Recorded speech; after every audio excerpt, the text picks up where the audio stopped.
everyone for taking the time to join in for our very first virtual session today. For those of you who don't know, my name is Joan O'Connor and I'm chair of the PRCA Consumer Group. I run the Consumer Group alongside Ruth Allchurch, but she's on maternity leave at the moment, so hopefully she'll join the next session. My day job is I'm brand PR comms director for Europe at Coca-Cola. On a very quick practical note, we'll run the session as a panel session today. Everyone probably is on mute, but probably stay on mute. And then at the end, you can either use the chat link, as some of you have been using for questions, or you can come off mute and we can do Q&A later at the end. So firstly, hoping that you and your loved ones are all safe and well, and like all of us adjusting to this new norm at a time of an evolving environment and that we all find ourselves in. This virtual way of working is becoming the norm now for us and will stay so, no doubt, for some time to come.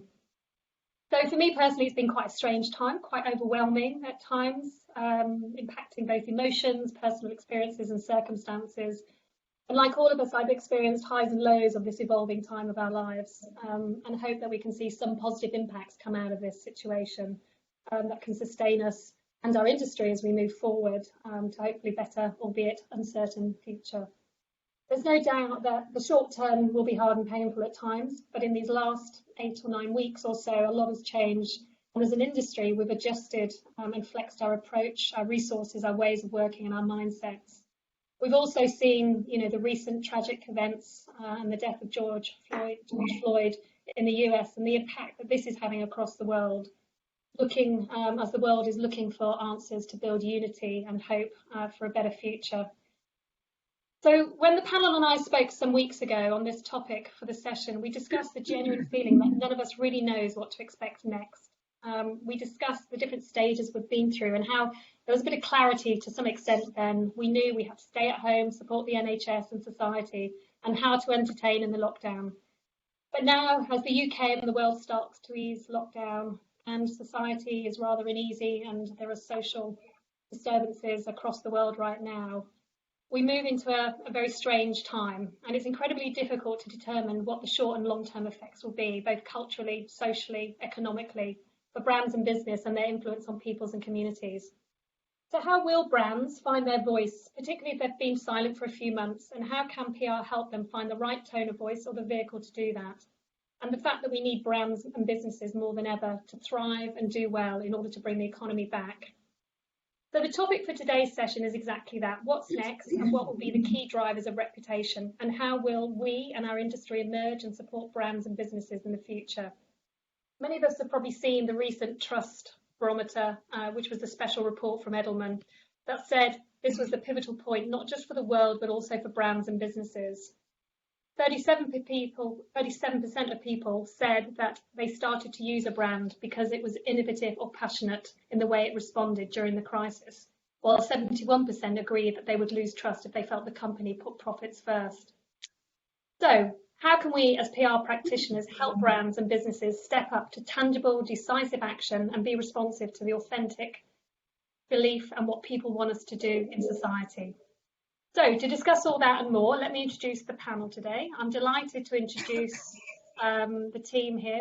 We've got some inspirational and talented leaders from across many agencies here today. So I'm going to hand over to each of them firstly to introduce themselves and tell us what has been the most significant thing they've learned from this experience and what will its lasting impact on their leadership style and professional self be.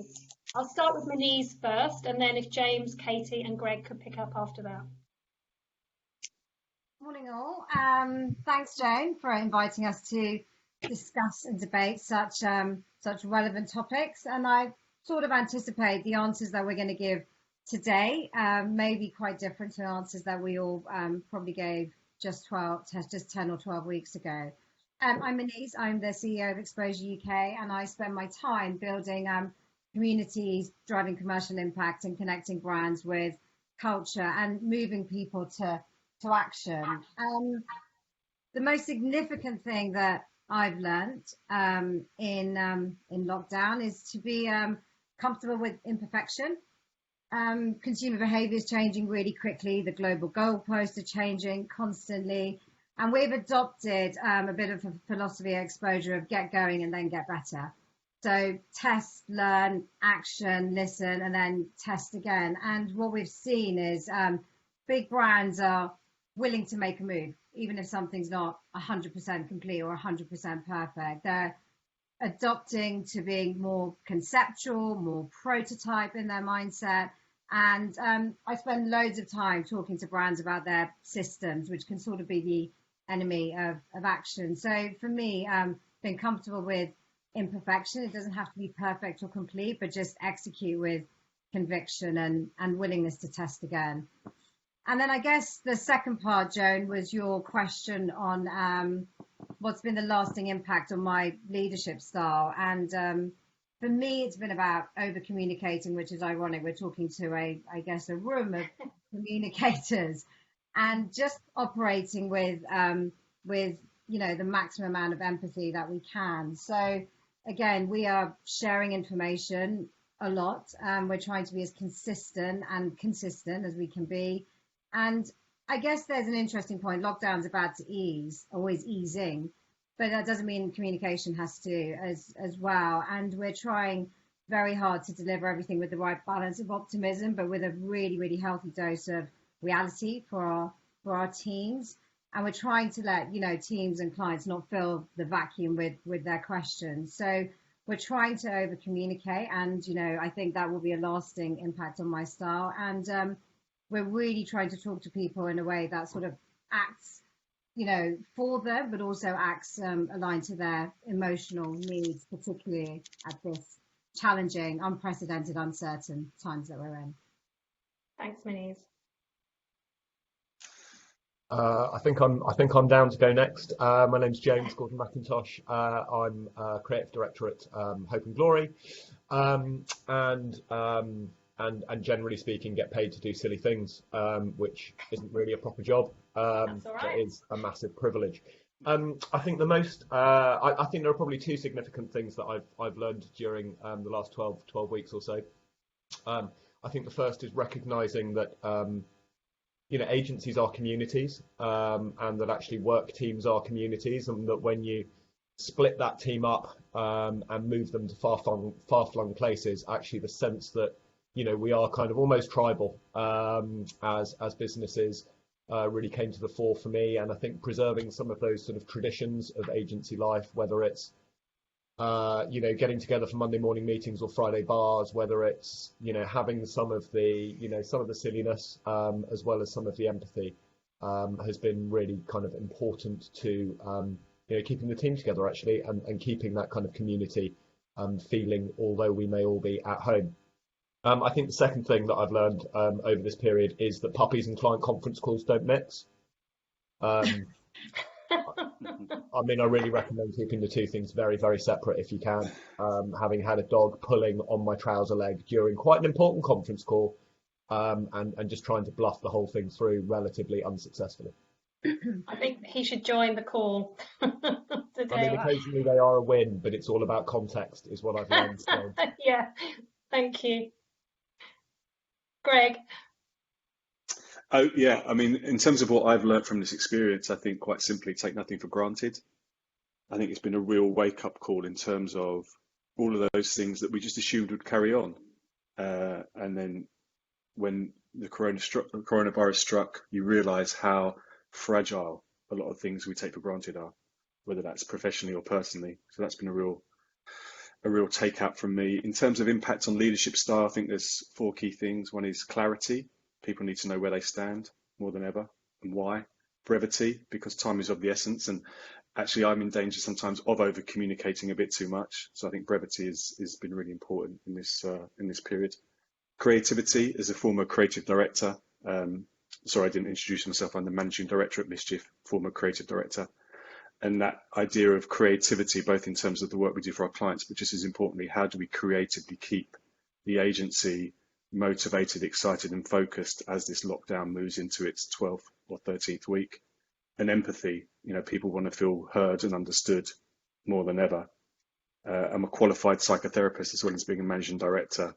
So the empathic skills I learned during that training have never been more important. And in terms of an impact on professional self, I've only been an MD for less than a year. This is my first managing director role. So as you can imagine, it's definitely accelerated my learning curve. And I've learned and experienced so much more in the 3 months than I ever would have imagined I'd have done, and much more than I probably would have learned in 3 years. So for all of the struggles and the difficulties this situation has thrown up, I've definitely learned a lot in that time as well. As I imagine we all have. Amazing, thank you. Katy. So hi everyone, I'm Katy. I'm one of the founders of Blurred. For anyone that doesn't know about us, we're a strategic and creative advisory business. We're just over 18 months old, so a mere babe compared to the other businesses that are on the panel today. I think this experience has made me readdress a number of things actually. I kind of consider my personal and professional life absolutely blurred, and actually Blurred was set up but thinking about that and having that in mind. So the things that I've learned personally have also will come through in my professional life. So the first one for me is absolutely about the benefit and reward of slowing down.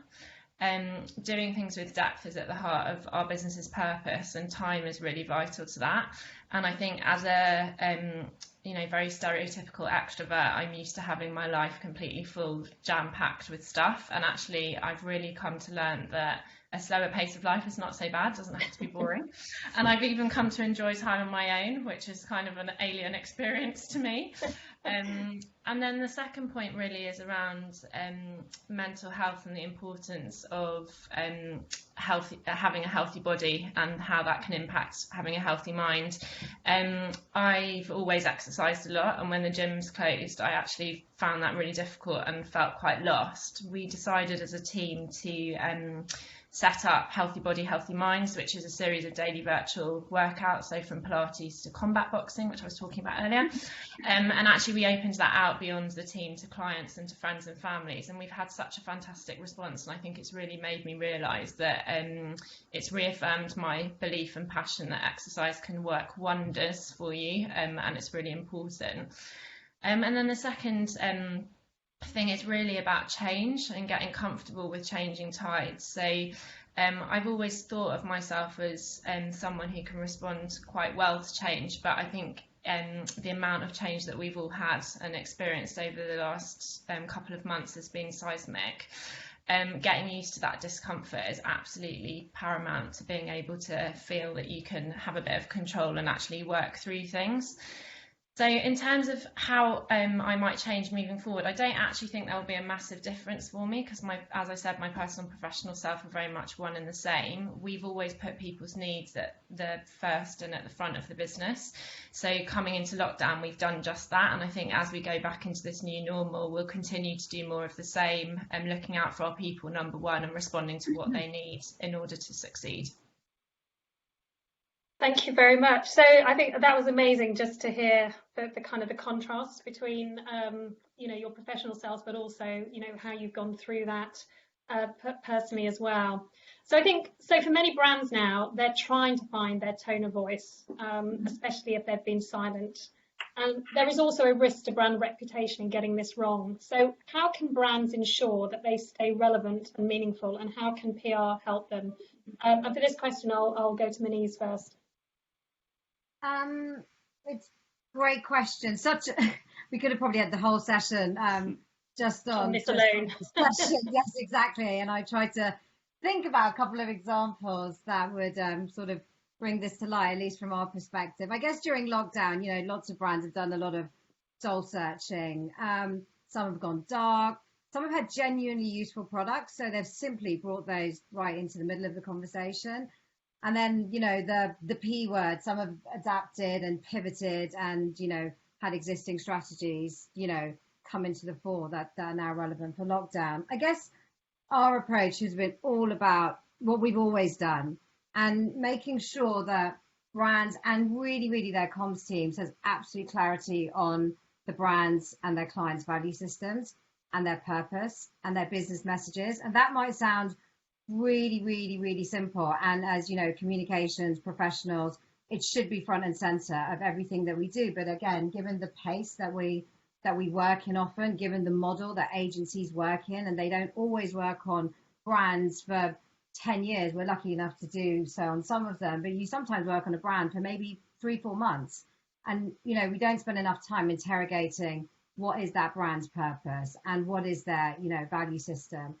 And, as PR teams and communications teams, we've got responsibility, and we have, an active role in being able to tell those stories. We're some of the best brand custodians that brands have, and the best storytellers. And quite often we don't need to re-engineer those stories. They're there. We just need to find the right vehicle and the right channel in which to tell them. And I guess two examples of some of our clients, and they do it really, really, really differently. And given the context of what's just happened, we've got pandemic within a pandemic this week. It's caused a lot of tension, and it will continue to do so. Levi's, who we've worked with for years, are a massive active supporter of community issues, everything from gun crime to homelessness to LGBTQ plus issues. And they've been doing that since the 60s, but they're a supporter of community issues, and they have so many stories to tell. And probably out of any one of our brands, they are committed to doing and taking action at loads and loads and loads of levels. What they don't do is put all of that front and center of their communications campaigns. They take quite a low key, under the radar approach. That's not to say, they're sweeping it under the carpet. They're very open about it, but it's not front and center of their campaigns. And what they're guided by, I guess, their really extraordinary values, which goes back to my point. Do we really understand brand purpose and brand values? And their president is a lovely quote, actually, and he said this right at the beginning of lockdown: through this time of crisis, we'll continue to be guided by our values and doing the right or hard over the easy or wrong. And, he said that at the beginning of lockdown, and given what's happened this week, it's even more relevant. And then on the flip side, we've got Nike, not afraid of, emotional brand activation. They're an active participator of the narrative. They quite often create the narrative, representing their consumers' views, really, really understanding their consumers' human needs, and ultimately, locking in their commercial goals at the same time. And, they've got an amazing history, through Colin Kaepernick, through Serena Williams and Justice on the tennis courts, through to what they launched just last weekend. So the Just Don't Do It campaign, which everybody knows, and the message, I think that message was validated and became even more powerful when Adidas reposted it and retweeted it. And when you look at the comments, and I'd encourage every brand not just to go, hey, we've done something and posted something, but just look at the action that you're getting, and look at the commentary that you're getting from consumers when you look at the comments. And I guess my advice to brands would be, don't just pick up your marketing playbooks. Look to your value system and do what's instinctively aligned to your value system. So two brands that we look after that are doing it really, really differently. And clearly some brands are not getting it perfect, like L'Oreal, I guess, but I'm sure everyone knows that example. Great, thanks, Maneeze. So Katy, sort of on that same question, I know purpose is kind of part of the DNA of Blurred, and kind of how you look at your clients. Not all brands have a very strong core value system or purpose, because they're either new or it's not something that's at the heart of the brand. How would you advise clients who maybe don't have that obvious sort of value system or purpose at the forefront? I think you have to always go back and look at everything that Maneeze said. She pretty much said what I would have said in terms of my first half of my answer. So I wholeheartedly agree. We always advise clients to look deep into their brand values before you do anything. And actually, if you're going to do something, it has to be authentic and it has to be real. And if it's not, then you shouldn't be doing it. In terms of your question about identifying purpose and values, really it comes back to spending time with that brand. If a brand's been set up with the sole purpose of making money, we're not probably going to work with them. We want to work with brands that want to do good, and we can help them identify that. There is most brands will have a reason for existing. You just have to uncover it. So spending time with them and talking to them and understanding what's at the heart of that brand. The other thing that we always talk to clients about is how vital it is that your own house is in order internally before you come out and say anything. If you stand for everything, you stand for nothing. So really it is about looking inside and really understanding what you as a business do, and then you can authentically come out and have a viewpoint on something. You only have to look to the work that, and some of the statements that have come out this week and in the last few days, that there's absolutely no point in just making a stand for something if you internally don't believe in that. You have to make sure that the business behind your brand is also walking the talk. Otherwise it's just going to be a piece of superficial work that has no real meaning, it has no depth behind it, and it has no weight, and consumers can see through that straight away. So it's really important that before anyone talks, they look at what they're actually doing. Action is so important, and if you're doing the right thing, then of course you can communicate it. But I think too often brands and PRs sometimes just go out and talk immediately about something before actually looking as to whether or not there's a truth behind it. Yeah, thanks, Katie. And I think that there's such a strong kind of parallel between that storytelling, which is important in what we do, but also the story doing. And I think having that balance for clients and brands is actually unquestionable in these times. So over to you, James. With an economic downturn likely and to last for some time, businesses will need to keep going, perhaps change, which can be uncomfortable, and learning new behaviours in order to think and act differently. So these are the challenges I think brands and businesses are going to be facing. Which brands do you think will fare better, and what advice would you give to stay relevant to build brand trust?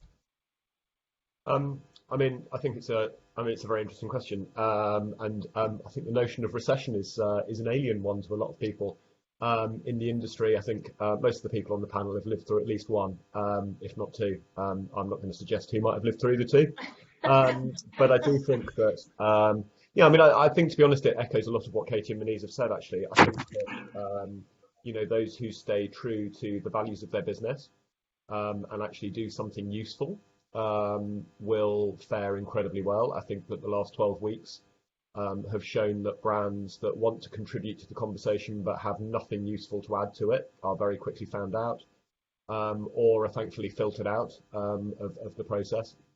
And then I think those that are very firm, less about their brand positioning and far more about their brand personality, will fare very well. And I think my observation, again, of the last 12 weeks, but I think it will be true of the next 3 months, 6 months, 2 years, are that brands either need to contribute something useful, or they need to entertain, or perhaps they need to think about being silent. And I think a lot of brands have failed over the last 12 weeks, and certainly over the last 3 days, to learn when to be silent. And I think there are probably two other thoughts actually. One of which is that I think, and this may be heresy actually, but I think one of the things that has really marked out PR for me, at least over the lockdown period and again going forwards, is there's been an awful lot of work that has almost been freed up from the requirement to show an immediate commercial impact. I think a lot of the briefs that we've seen, sure, a direct response, they are, look, we've got a website, we need to keep selling.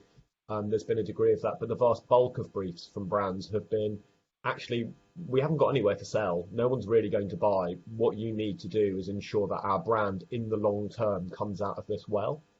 And I think actually that's almost a return to the heartland of PR and managing reputation rather than simply being used as a short-term tactical sales tool.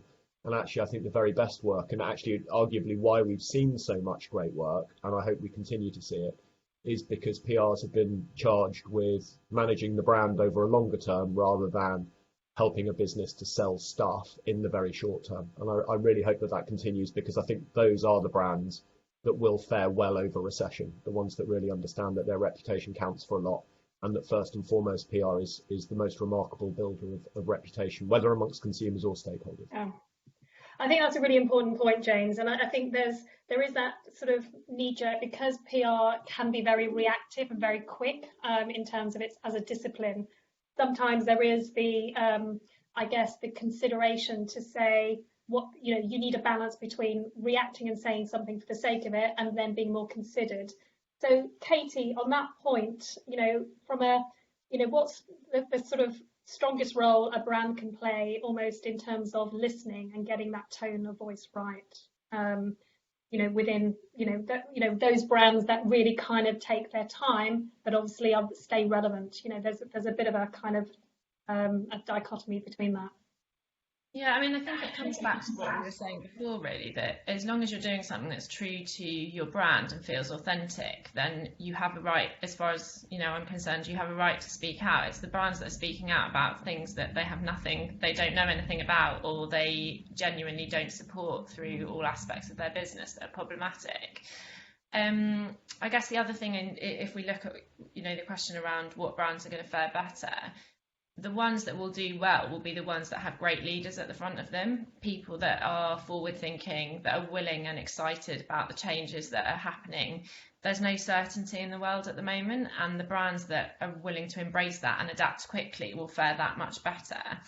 And just building on what James said, it does come down to what they do. So the brands that are doing the right thing by society, by the environment, and by their own people internally are going to be the ones that fare the best. And that's not true just only from what we, as consumers want. Obviously we want to feel that we can trust brands, but it's also what investment funds like BlackRock are looking for. With a pending recession, these businesses are going to need access to credit, and in order to get their credit, they've got to address these ESG strategies that sit at the heart of it. They need to be able to stand strong and know that what they're doing is the right thing, and then they're far more likely to pull through and come out of the recession and come out the other side. Thank you. And I think, what we're seeing, I know in conversations I've had with you all, is there is a kind of that line between, brand reputation is linked to corporate reputation, whichever way we look at it. And I think, having said that, though, from a consumer PR perspective, we've seen the impact on so many businesses, so many industries, and the one that's kind of calling out a lot now, that's very relevant to us in terms of where we often borrow equity from, and those brand partnerships from, are kind of on culture and entertainment and celebrities. And again, this is all changing. There will be a new norm. So I'll come to you, Greg, to make the first comment. With these changes, I guess, in terms of the impact that this will have on culture and entertainment and celebrity and influencers in the changing world, what kind of excites you, or what kind of worries you? So opportunity, risk. Yeah, I'm going to start with what worries me. I'm a self-professed culture vulture, and the state of culture in the UK and what it's going to look like as it emerges from coronavirus is really quite worrying.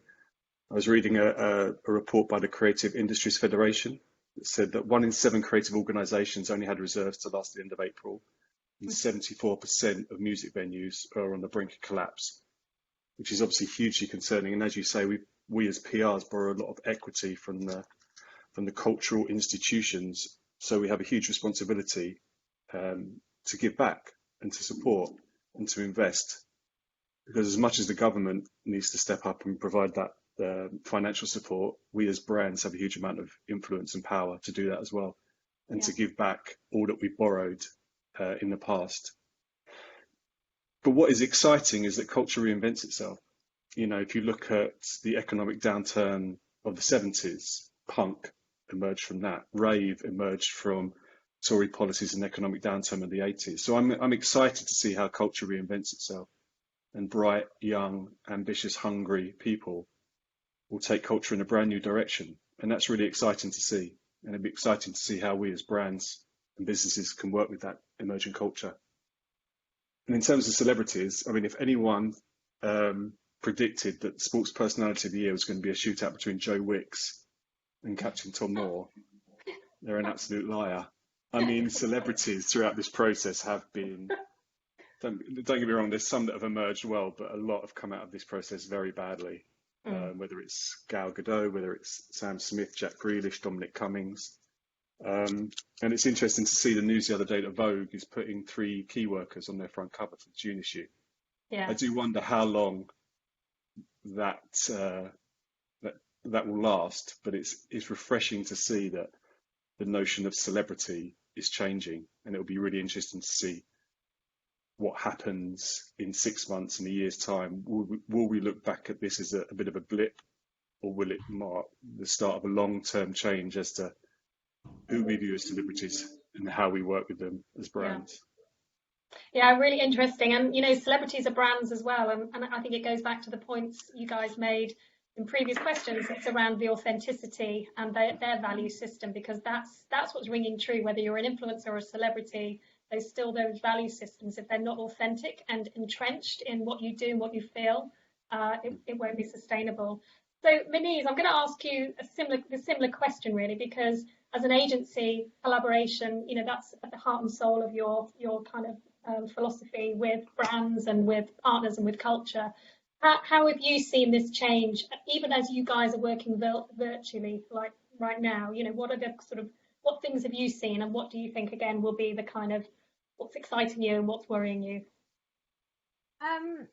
Actually, loads exciting and lots of worries, like Greg's just said. I think exciting is the changing media landscape, a return to proper reporting and proper journalism as audiences sort of reconnect with current affairs in the real world. That's been super refreshing.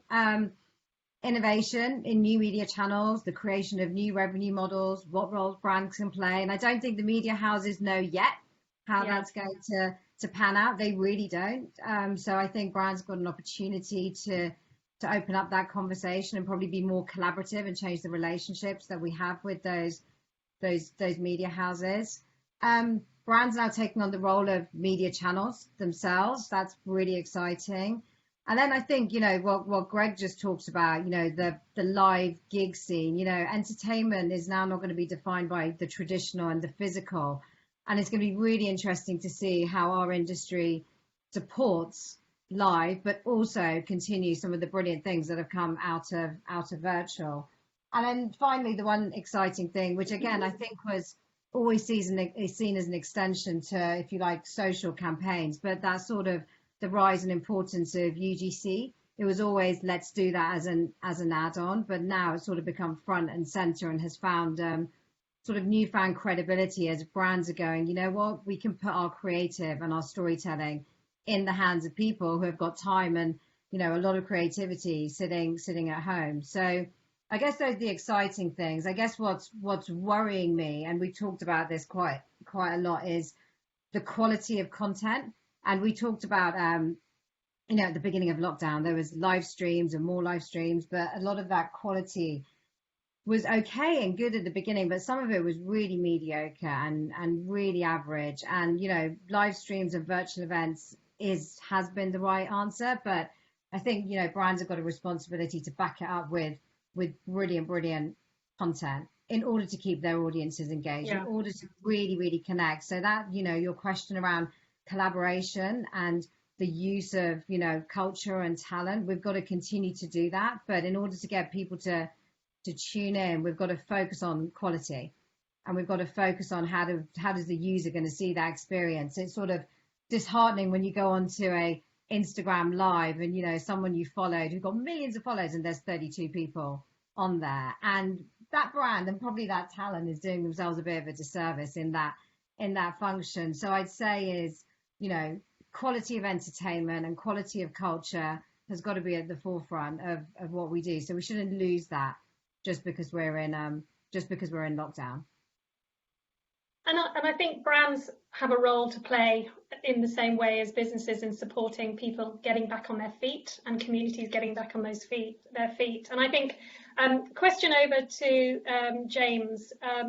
I think, as we see, we're entering with this low point in our economy, and many brands and businesses having to make really difficult choices about where they're going to invest in the future. So things that they maybe were investing in from a cultural perspective that they're maybe having to move away from. Innovation may be fast-tracked because actually it needs to adapt to an e-commerce audience. There's radical changes happening. And I guess it was a question to you, thinking about what innovation and challenge the previous communication models and channels are you expecting to see? I'm not sure even that they're innovations necessarily. I mean, I think that there will be an acceleration of a lot of the trends that we've already seen. The massive shift to digital will inevitably continue. I think that Maneeze is absolutely right. The kind of return to, if you like, the traditional media brands, if not the formats, has been a bit of a surprise of the last 12 weeks or so. But I think, we will probably see a bit of a step backwards, when life actually gets back to normal, unfortunately. And I think my overwhelming sense actually, and it goes a little bit back to the last question, but is that actually nothing very much changes by the time we get 12 months down the line, and that actually we revert to many of the worst things, having lost many of the best things of what we had pre-March. And I think Greg's absolutely right. The West End or the London gig scene, or indeed the national gig scene, will be sorrier and in a slightly sadder state. Some of the quite amazing, Netflix shows that everyone got super excited about, that weren't particularly mainstream, but that everyone was suddenly talking about, sadly will drift down, and that reality TV will come back and to the fore. I think, my greatest worry, I think, is that we retain some of the worst stuff from February 2020, and that we lose so much of what made that period potentially great. I think that the thing that will really, help a lot of brands through it and out the other side is staying super close to audiences. And I think, we sort of said it at the beginning, we have been through the most remarkable time of uncertainty. Yeah. But actually, I think this is the real period of uncertainty. I think, strangely, there were some very straightforward, very simple messages. Even Number 10 experienced it. Stay home, stay safe, protect the NHS is very simple. Stay alert. What does it mean? Actually, I think we as a communications industry actually are entering a stay alert period for our clients, where actually, understanding for each client what the next set of communication steps is really important, and at the same time very uncertain. And it's very, very easy to get it wrong. And I think that, part of the role that PR can really play in the longer term is helping clients get that right. And I think looking at that, what's driving or needs to drive our direction and our insights and our thinking is going to be ultimately consumers. I mean, that's obviously stating the absolute obvious. But over to you, Katy. The idea, which is, we've seen so much research going on, so much data, we could, we're drowning in it. But actually, to James's point, it's, there's a lot. A lot of stuff we would probably like to lose that will still probably come back, because consumers will drive that demand. And as they're desperate to particularly young people are desperate to get back out when it's safe to do so. I guess there's this kind of, how can we protect, I guess, our brands when we do that? So I think the question is, consumer insights and consumer needs, and their expectations. How do we protect reputation for brands while still staying relevant?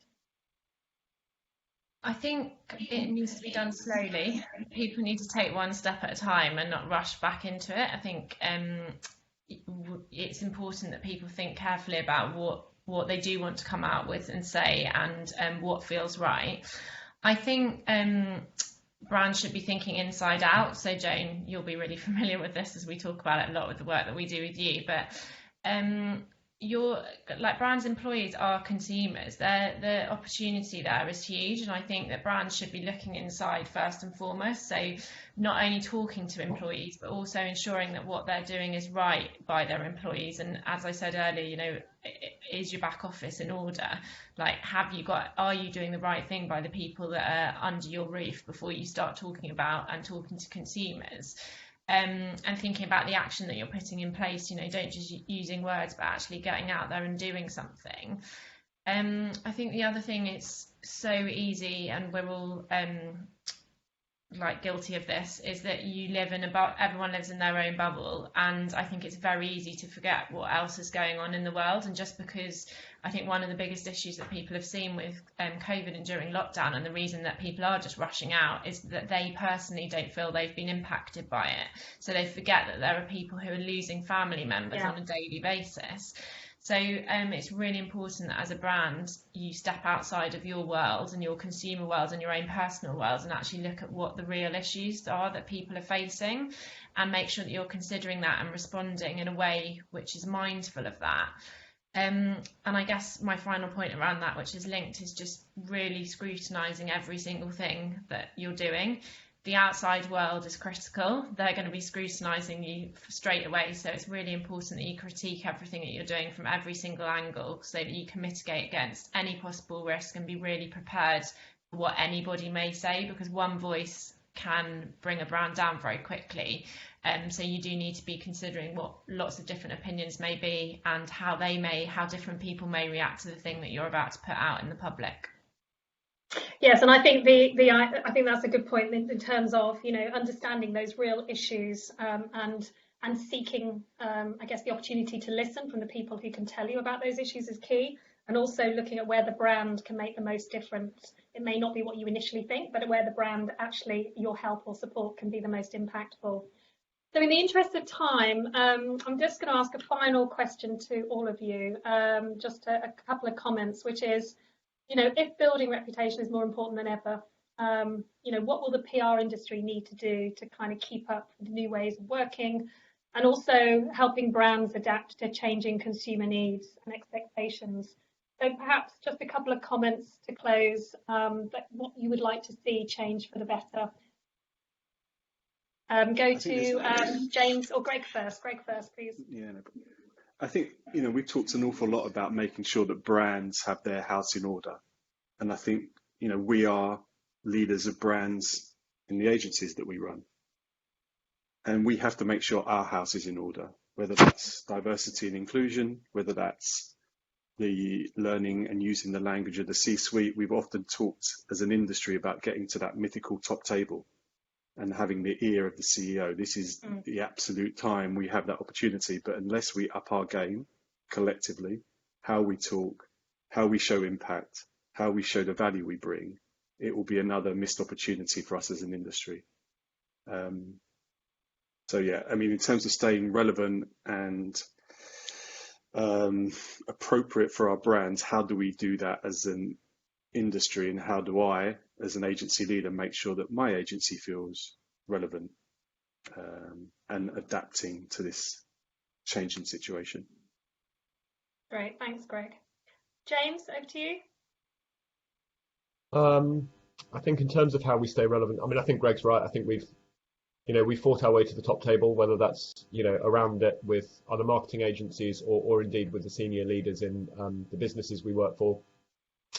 I actually think that, you know, for a very long time we've talked about having to come up with the best strategy to get there. I think actually now is the time to come up with the best ideas and the best insight to justify our role there, actually, and to contribute to that. I think if I'm honest, I think as a business, and I think I would say that we as an agency have been guilty of this from time to time. We've been a bit comfortable around that table. It's almost been enough to be sitting around it. Actually, now I think we've got a really important role to contribute, actually, and to lead some of those groups. And I think we need to really step into that and embrace it. Great, thanks, James. Katy. I mean, I guess it's slightly different for us because we're only 18 months old. So I feel like we've already been set up to do just that and operate in this new world that we're living in. Of course, it was before COVID, but we've been designed for that reason. So our view is, you know, you shouldn't be thinking about anything in silos. So we need to recognise that corporate is consumer, that purpose is brand, and that comms is consultancy. You know what Greg and James have just referenced about board level. It's an opportunity really for us because COVID has meant that reputation is now being discussed at board level. I know for a fact that there are conversations happening with big corporations at board level about the marketing and comms split and how they can now be brought closer together. And the previous marketing and comms split was disproportionate, but there's a huge opportunity in the wake of what's been happening for comms to now take the rightful share. So the time is now, really. Nice, thank you. And the final word on that to Maneeze. I already touched on it, but I guess leaning on your personal value systems, the professional value systems, which, you know, I think Greg just touched on, and, you know, really making sure that brands are leaning on those as well. They've got to dig deep and look deep in order to do the right thing now. And, you know, that goes for our industry and, you know, our agency as well. So I think, you know, leaning on those value systems will ensure that, you know, you can do the right things, but also make the right change. And there are so many things that agencies are looking to change. But if you lean on those systems, you'll make the right and instinctive changes for yourselves as agencies, but also for your brands as well. And then the second one is, don't let brand systems get in the way. That opportunity about being at that top table and talking to the C-suite. I literally had a conversation with a brand the other day, and 6 months ago, I thought if I was going to talk to their CEO, probably would take a couple of years. 2 days later, we're in there talking reputation. Amazing. However, we've got to seize that opportunity, and we've got to make sure that brands are not just talking and talking with responsibly, but we have to ensure that they're taking action as well. And that's easier said than done, but we've got to hold brands and our clients also to account, because they can't just use our channel to communicate out. They've got to walk the talk, I think, as Katy said. Thank you very much. So that kind of brings to a close. I think we've heard some inspirational words there from the panel, and I think some real opportunities for the consumer PR industry, but tapping into brand and corporate comms to really seize the opportunity to advise, give direction, give clarity, give inspiration to their clients, and to bring brands into a sort of 360 dialogue. So we're not just, we're not separate, but it's the role of reputation is so core to everything we do, say, and communicate. So the balance between walking the talk and storytelling is more important than ever. So just a couple of minutes if anyone had any questions. I'm sorry we didn't have as much time for questions as we hoped, but I don't know if there were any questions before we close the meeting from anybody.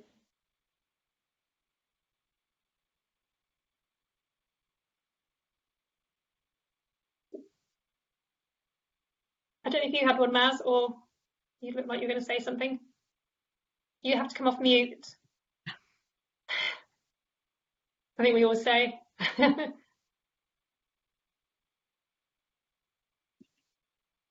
you hear me now? Can hear you, Maz, yes.